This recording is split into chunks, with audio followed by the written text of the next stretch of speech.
नमस्कार। The follow up के इस लाइव में आप तमाम दर्शकों का स्वागत है। मेरा नाम संजय रंजन है और मेरे साथ इस लाइव में द फॉलो अप के पॉलिटिकल एडिटर जितेंद्र कुमार और मेरे सहयोगी मनोज पांडे भी मौजूद हैं।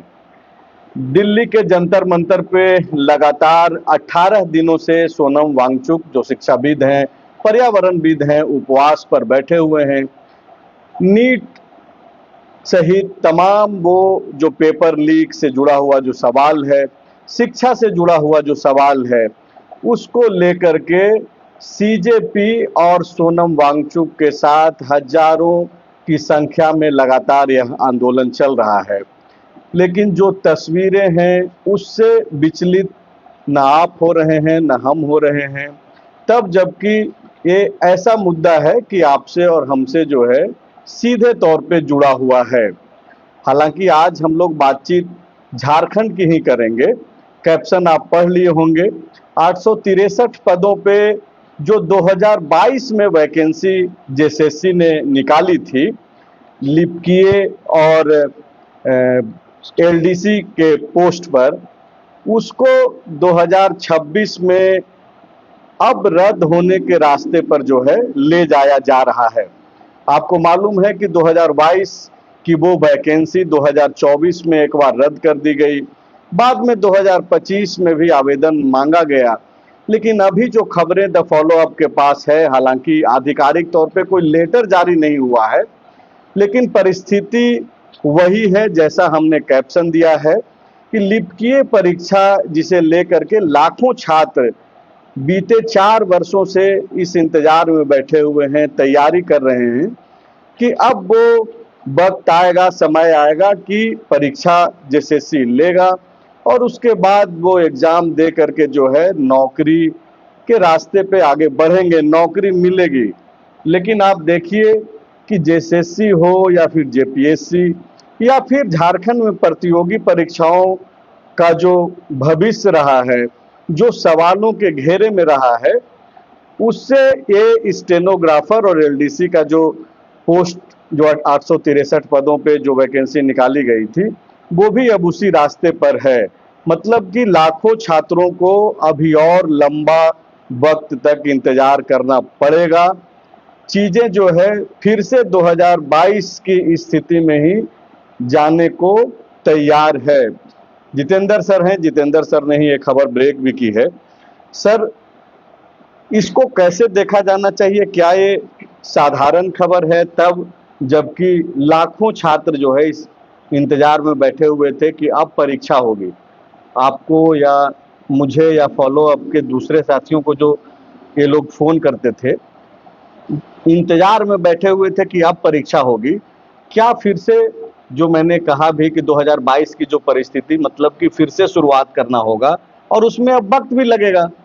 देखिए, इसको थोड़ा सा जो छात्र फॉर्म भरे हैं, परीक्षा की तैयारी कर रहे थे, उनके लिए उसको थोड़ा सा क्लैरिटी के साथ स्पष्ट कर देना चाह रहे हैं कि इस प्रतियोगिता परीक्षा का नाम था झारखंड इंटरमीडिएट स्तरीय संयुक्त प्रतियोगिता प्रवेश परीक्षा जी। अब इसमें 4 विभागों की वैकेंसी थी।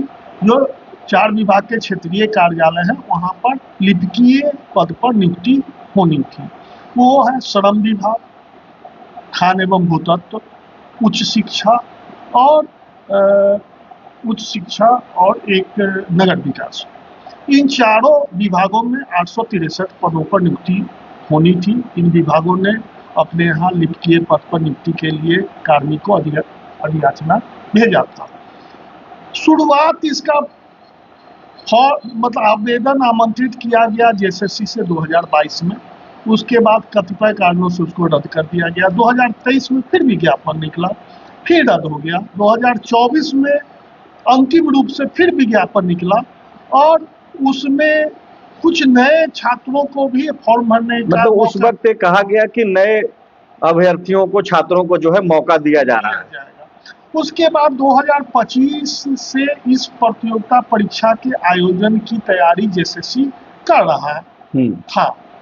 अब क्या हुआ है कि कार्मिक विभाग के सचिव प्रवीण टोप्पो ने उन चारों विभागों को पत्र आदेश दिया है कि ये अब वो जो अधियाचना भेजा था विभाग, जो हमको इतने पदों पर नियुक्ति चाहिए, इतने कर्मचारी चाहिए, उन्होंने कहा है कि ये विभाग जो है अपना अधियाचना वापस ले लें।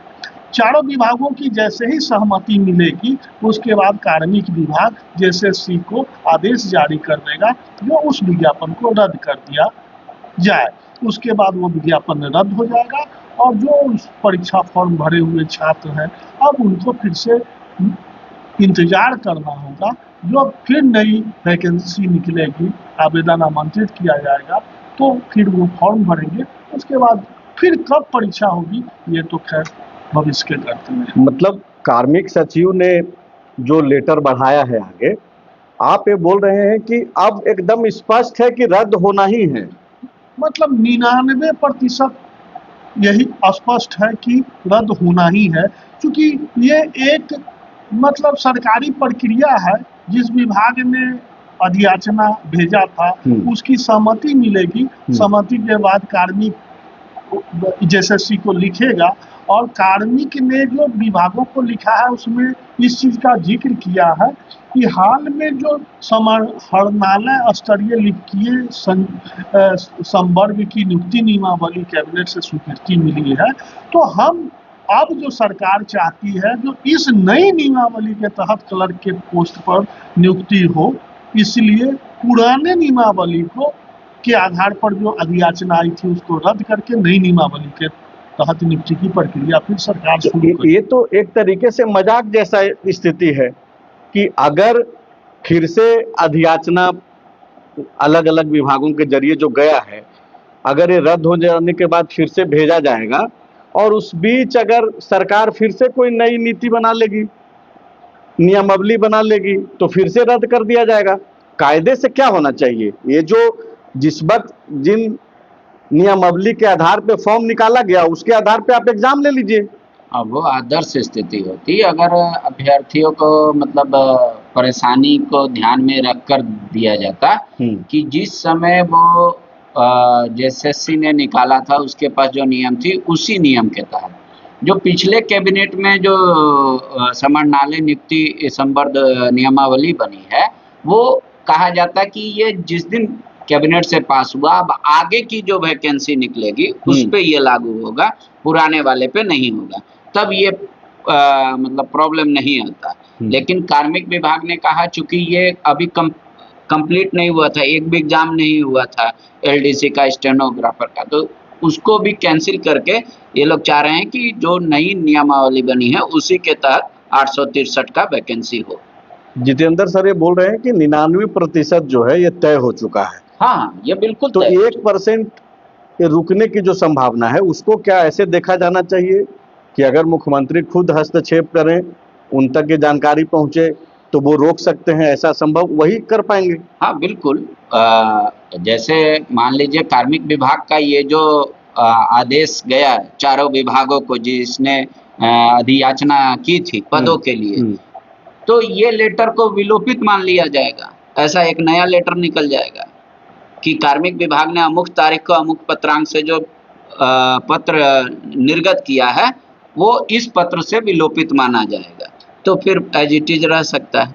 मतलब जो अभी आदेश कार्मिक विभाग ने जारी किया या जिन चारों विभागों को लेटर गया वो लेटर वापस ले ले, तो ये मुख्यमंत्री के हस्तक्षेप से ही होगा और किसी के। और ये मतलब सिर्फ इसको आप, इसका एक पहलू ये है जो सामने से दिखाई दे रहा है कि लाखों छात्र जो परीक्षा के इंतजार में बैठे थे वो तो निराश होंगे ही इस खबर से, कईयों का फोन कॉल्स भी आ रहा है। लेकिन आप ये समझिए कि 2022 में जो ये श्रम विभाग या उद्योग या नगर विकास या दूसरा जो विभाग ने अधियाचना भेजा था कि हमको इस विभाग में इस पद पर इस स्केल के इतने लोगों की जरूरत है, मतलब समझिए कि 4 साल से तो उन लोगों को भी काम में भी दिक्कत हो रहा होगा। ये तो दोनों तरफ से ऐसे समझा जाना चाहिए। और बिल्कुल काम में, या हम ये भी कर सकते हैं कि ये विभाग को कर्मचारी की जरूरत नहीं थी और जानबूझ के नियुक्ति करना चाहता था। ये तो सरकार को देखना। नहीं, ये तो कहने वाली बात हो गई। तो... लेकिन अगर कोई विभाग अधियाचना भेज रहा है कार्मिक को कि मुझे विभाग चलाने के लिए इतने पदों पे ऐसे इस स्केल का इतना लोग चाहिए, तो वो तो जाहिर सी बात है कि उसको 4 साल से नहीं मिला ना, समय पे एग्जाम नहीं हो पाना, नियुक्ति नहीं हो पाना। उसी का हम जवाब दे रहे हैं। जो विभाग भेजा कि हमको कर्मचारी चाहिए, उसके बाद उसको कार्मिक भी देखा, कार्मिक का मतलब सरकार उसको जज किया जो ये इसका जो मांग है वो सही है, उस पर वित्त ने भी अपनी सहमति दी, लॉ डिपार्टमेंट ने भी कहा कि इसका नियम कानून जो है, नियुक्ति की प्रक्रिया जो है वो सही है, और उसके बाद सरकार जेएसएससी को नियुक्ति प्रक्रिया शुरू करने का आदेश देता है और बाद में उसको रद्द करने की कोशिश करता है। और सिर्फ इस मामले में नहीं, ये सरकार का एक मतलब ट्रेंड बन रहा है। आप देखिए, अब आशु लिपिक प्रतियोगिता परीक्षा 2024 में उसका विज्ञापन निकला, सभी छात्र भरे, वो लगभग 455 पद थे, और मतलब परीक्षा अब होने वाली थी, और 29 जून को सरकार के आदेश पर, कार्मिक के आदेश पर जेएसएससी ने उस परीक्षा को रद्द कर दिया। तो एक ये जो नया ट्रेंड जो 4 साल पहले, 3 साल पहले आप छात्रों से परीक्षा फॉर्म भरवा ले रहे हैं, परीक्षा का वो तैयारी कर रहा है, रांची में रहकर खर्च कर रहा है, माँ बाप अपना खून पसीना का पैसा दे रहा है, और अंत में आप परीक्षा रद्द कर दे रहे हैं।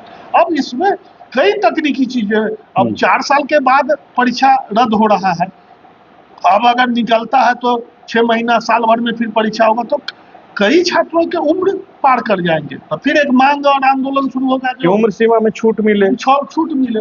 तो इसको कौन देखेगा? विषय ये है, देखिए, जेएसएससी और जेपीएससी और सरकार के मामले में हमको एक लाइन, बहुत छोटी सी लाइन है, जो मर्ज बढ़ता ही गया जो दवा की, मतलब इसका जो परीक्षा प्रतियोगिता परीक्षा का जो गड़बड़ी है आयोजन में, लेट लतीफी में, हाई कोर्ट जाने का, ये मतलब जितनी कोशिश हो रही है, देख रहे हैं जो मर्ज बढ़ता ही जा रहा है, विवाद रहित कोई परीक्षा हो ही नहीं पा रही।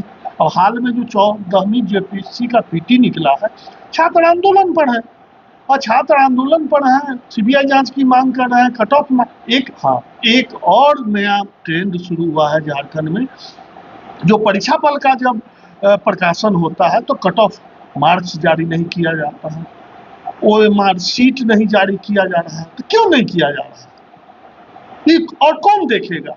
और हम तो अब ये कहना चाहते हैं, जो मुख्यमंत्री को सीधे इसको अपने नियंत्रण में लेकर इस पर विशेष नजर रखने की जरूरत है, नहीं तो जिस तरह से छात्र उबल रहे हैं, यह न झारखंड के लिए अच्छा है, न छात्रों के लिए अच्छा है, और न सरकार के लिए भी अच्छा होगा। नहीं, आप तो ये ठीक बोल रहे हैं सर, लेकिन ये जो आप बता रहे हैं, क्या ये जानबूझ करके भी इंगेज रखने की कोशिशें की जा रही है? एक वैकेंसी आप निकाल लीजिए और उसको 5 साल तक कभी इन नियमों के हवाला दे करके, कभी कुछ और चीजों का हवाला दे करके उसको कैंसिल कीजिए, होल्ड कीजिए, स्थगित कीजिए, फिर दूसरी एक नियमावली बना दीजिए और कहिए कि अब तो ऐसा है कि वो जो वैकेंसी निकाले थे अब इसके आधार पे होगा। नहीं, इतना जल्दी सरकार की नीयत पे सवाल नहीं उठाना चाहिए। मान लीजिए कि अगर कोई नियमावली बनी है तो उसके अनुसार से अगर कार्मिक को लग रहा है कि नहीं, नया नियमावली के तहत ही ठीक रहेगा कर्मचारियों का चयन, तो करे। लेकिन अभी जितना ये जो पद है, यहाँ पे काम कैसे चल रहा है? नीड बेस्ड, या तो आप कॉन्ट्रैक्ट पे लिए होंगे या डेली वेजेस पे लिए होंगे। 800 मान लीजिए अगर आदमी की दरकार है तो आप वहाँ पे कॉन्ट्रैक्ट पे या उस पे चला रहे। करते करते आप जब ऑलरेडी उनका 10 साल पूरा कर दीजिएगा, तब फिर वो कोर्ट चले जाएंगे कि मेरा 10 साल हो गया, सुप्रीम कोर्ट का आदेश है, हमको परमानेंट कर दीजिए, क्योंकि आपको तो पद सृजित है, आपको जरूरत है, फिर भी आप कॉन्ट्रैक्ट में खटा रहे हैं। तो सुप्रीम कोर्ट का आदेश है कि अगर आपको पद का सृजन है, परमानेंट जरूरत है, तो आप उस पर रेगुलर बहाली कीजिए। नहीं, आप पे बोल रहे हैं पांडे जी कि मनसा पे सवाल नहीं उठाना चाहिए। मनसा बहुत अगर स्पष्ट है तो 2022 की वैकेंसी 2023 में स्थगित या होल्ड कर दिया गया था, रद्द कर दिया गया। 24 में नए सिरे से आवेदन मंगाया गया, फिर 2025 में भी उसको अपग्रेड किया गया। तो 4 दफा भी, तो 5वां मौका होगा कि अब तो इसको समाप्त ही कर दिया जा रहा है। जिस रास्ते पे कार्मिक सचिव का जो पत्र है कि अधियाचना ही वापस ले लीजिए, मतलब फिर से अधियाचना भेजा जाएगा, फिर से वित्त के पास अब जाएगा, फिर विधि जीरो के से पास शुरू हो जाएगा, गया। उसके बाद जेएसएससी को भेजा जाएगा, फिर वैकेंसी निकलेगी, फिर से फॉर्म भरा जाएगा। तो सर जो बोल रहे हैं कि तब कितने 4 साल तो गैप हो गया, जिसका उम्र अगर आखिरी वर्ष बचा हुआ था फॉर्म एग्जाम देने का, अगर ये रद्द हो जाता है तो वो क्या करेगा? फिर तो उम्र सीमा में छूट वो भी मांगेगा ही, अब उसको मिलना भी चाहिए। बिल्कुल बिल्कुल मिलना चाहिए, और सरकार अगर वैसा ऑप्शन देगी तब ना, जो पुराने कट ऑफ डेट है उसी को देगी तो और ज्यादा कंपटीशन टफ होगा। मान लीजिए पहले 1 लाख लड़के भरे थे, अब 2 लाख लड़के भरेंगे। 8 बार हम लोग तो सीजीएल पेपर हमारा रद्द हुआ एग्जाम, 8 बार हम लोगों ने उसका रिकॉर्ड बनाया है, किसी और दूसरे राज्यों में नहीं है। लेकिन अब जब आयोग या कहें कि खुद कार्मिक विभाग इसको लेकर अगर बहुत ज़्यादा सचेत नहीं होगा तब तो फिर ऐसे ही चलता रहेगा।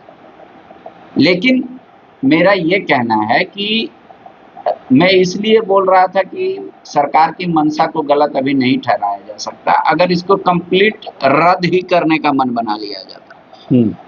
जीरो लेवल पे ले गए, फिनिश नहीं किया, मतलब सरकार की मंशा है कि हो सकता है भविष्य में ले, नया नियम से ले।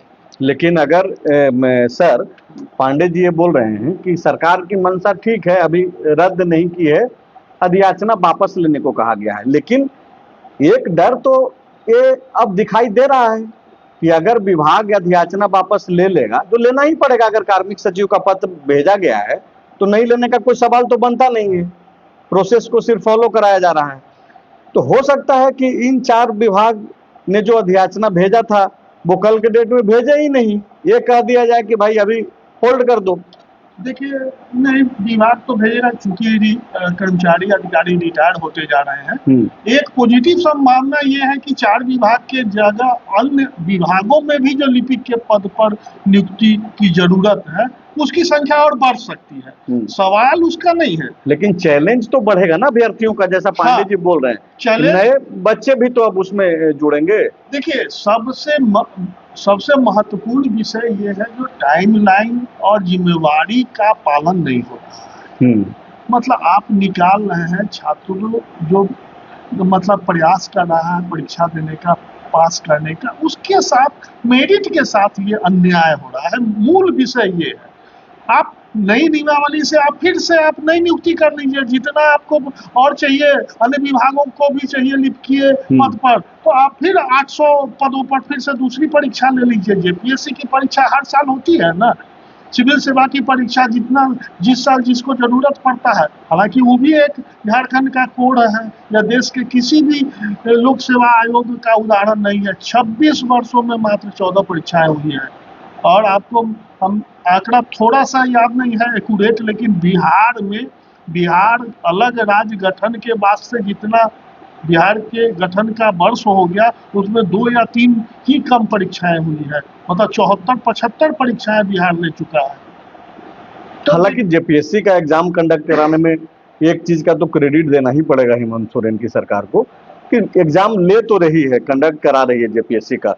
नहीं तो आप याद कीजिए पिछली सरकार में हेमंत सोरेन के पहले जो रघुवर दास सरकार चला रहे थे, 5 साल में उन पे आरोप लगता है, जब उन्होंने जेपीएससी पे सवाल खड़ा किया 2 से 3 दिन पहले, तो उनको लोग याद दिला रहे थे कि आपने एक भी एग्जाम नहीं करा किया था। जेपीएससी को बर्बाद करने का तो मतलब हम श्रेय भाजपा सरकार को मतलब जाता है।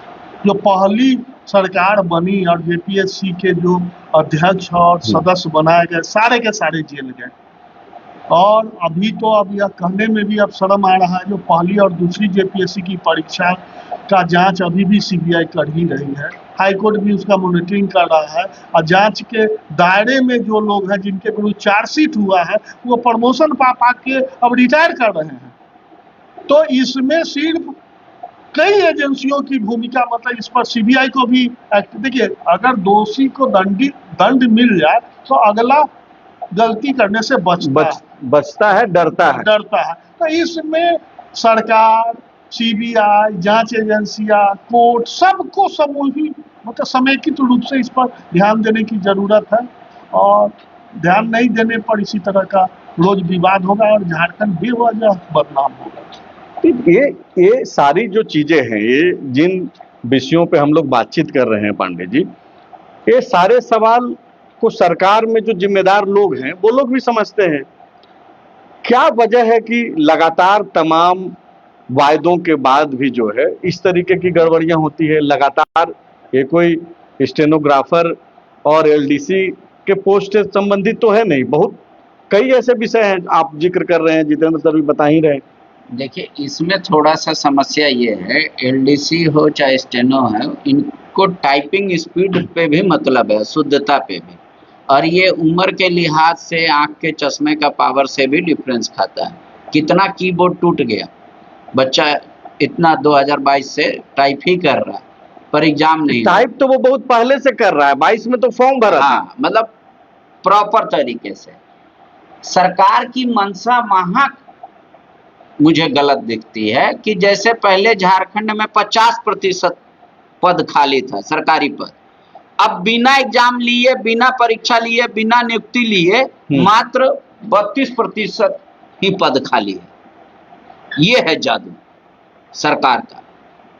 पहले 50% वैकेंसी रिक्त था, बिना एग्जाम लिए, बिना परीक्षा लिए, अब मात्र 32% नहीं, खाली। वो मैं समझ रहा हूँ, वो तो बजट के हिसाब से हम अपनी जरूरत तय करते हैं, कई पद विलोपित कर दिया गया। हाँ, तो बजट के हिसाब से कैसे आप, बजट बढ़ रहा है झारखंड का, जनसंख्या बढ़ रही है, विभागों में काम बढ़ रहा है, तब फिर पद को क्यों सृजित विलोपित किया जा रहा है? जबकि आपके चुनावी मैनिफेस्टो में है कि हम ज्यादा से ज्यादा सरकारी नौकरी देंगे।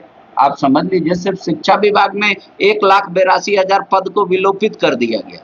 मतलब अब वहां पे परमानेंट बहाली होगा ही नहीं, अगर जरूरत पड़ेगा तो टेम्पोररी से काम चल जाएगा। पुलिस और गृह विभाग में 40,000 लगभग पद को विलोपित कर दिया गया। यहाँ है कलाकारी, ये नहीं होना चाहिए। और आयोग के साथ साथ कार्मिक विभाग को, चाहे जेपीएससी हो चाहे जेएसएससी हो, इन लोगों पे कड़ी निगाह रखनी चाहिए और मुख्यमंत्री का सीधा डायरेक्शन